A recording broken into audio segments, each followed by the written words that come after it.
Hi traders, I'm Kagiso Mahuma and today I'm going to show you on how to log into your MetaTrader 4 trading account.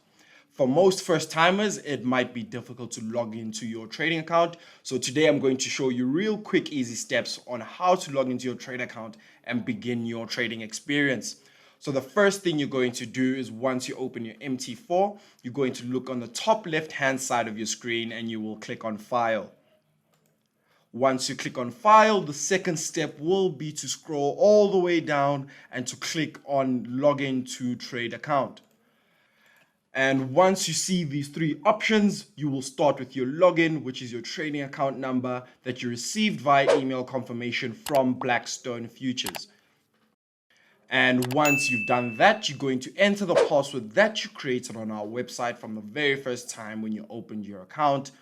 And that will be the password that you'll use in future moving on.